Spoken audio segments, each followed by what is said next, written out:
shrimp, crabs, frogs, Kyle. Long ago, all the life forms lived together in the nation of Crustacea.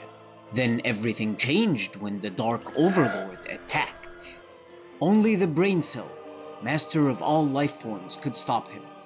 But when the frogs needed it most, it vanished. About 9 months had passed, and my terrarium supervisor Archie and I discovered the new nation, the nation of Amphibia. Although the variety of moss was great, it had a lot of growing to do before it was ready to house life forms. But I believe Amphibia would save the microverse. This was a chance to start fresh and fix all the mistakes I made, the leaky river and the dry spots that moss avoids. So when YCXYDR asked if I wanted to try out one of their latest misting systems, I said huzzah! More on that later. I set up a temporary residence for the frogs before attempting to catch them, which was easier said than done.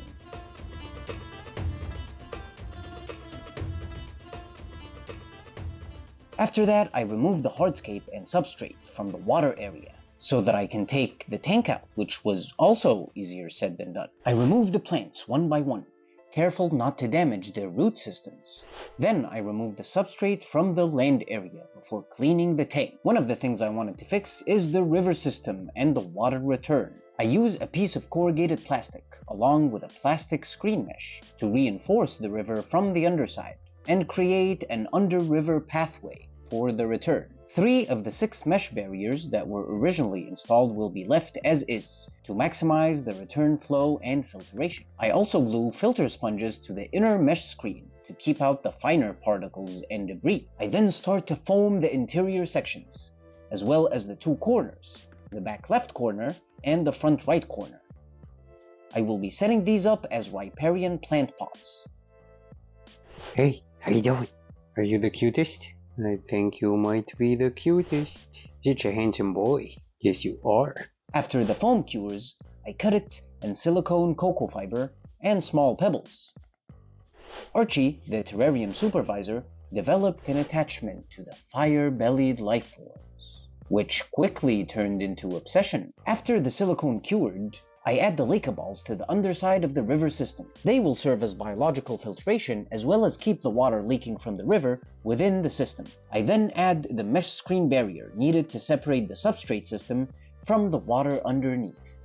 But before setting up the substrate and getting green in the tank, we need to set up the misting system. This misting system was sent to me for free by YCXYDR. This should help with the dry areas, so moss can spread and thrive and make nice green lush carpets on the background. This misting system comes with everything you need to set it up. Link is in the description below if you'd like one. This is an affiliate link, so I do get a little commission if you make a purchase. This is the main unit. It has 2 ports, an intake port and an output port. I measure the distance, roughly, between my water reservoir and where the unit will sit. I then cut the tubing and snap it in place, and attach the other end to the intake port of the unit. I drilled holes in the desired areas and installed the nozzles. And the obsession continues. I then measure and cut the tubing between the 2 nozzles, and attach the tube to the output port of the unit. The 2 nozzles click in place and offer a 360-degree manipulation, so I played with it a little bit until I found the optimal positioning. It was then time to add the hardscape, and then add the gravel.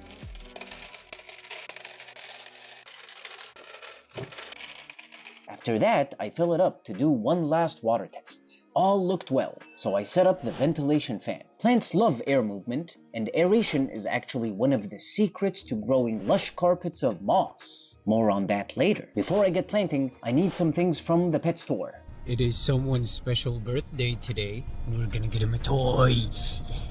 We got him the giraffe. Django, did you want to inspect the giraffe again? Yeah? You like? Approve? He loves his new giraffe. This is the selection of plants I will be using for this build. I add the pink syngonium before realizing that I need to make the magic paste of moss. This is done by crushing aqua soil with minced sphagnum moss. For this I use a rock of pulverization. And then I use a paintbrush to apply a thick layer on any area I want to plant the moss on. I then wiggle the hardscape a bit until I am happy with what I have, before continuing the planting. I add Asparagus densiflora nana, which is an asparagus fern, a Charlotte's Web jewel orchid, and a sea turtle jewel orchid. I also add Procris repens, which is known as the trailing watermelon begonia, and then a whole bunch of mosses, including but not limited to Java moss, string moss, pincushion moss, badge moss, and a single variety of liverwort that I have yet to identify. Now that all the floral life forms are in place, let's give it a good misting. I let the plants establish for about a week before putting the fire-bellied life forms back in.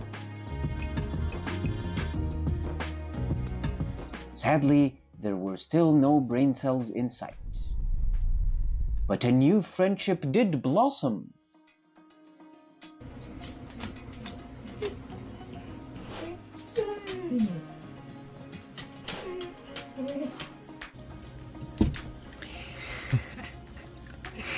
You got me. Also not food. Hey, stop.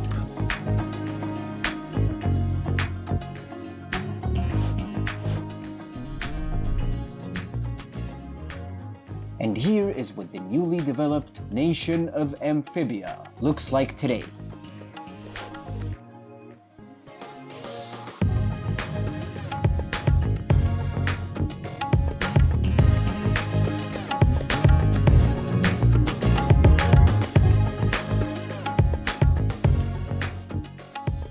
I ended up moving the asparagus fern to the riparian plant pot area.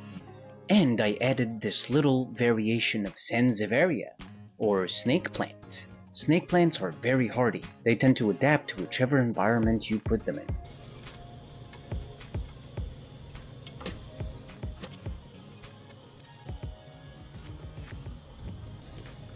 Here. Crazy frog. Thanks to my new misting system, coupled with the ventilation fan, the moss is growing very nicely. But I'll tell you the real secret to growing lush carpets of moss. Just click here. Yep, right there. Yes, you got it.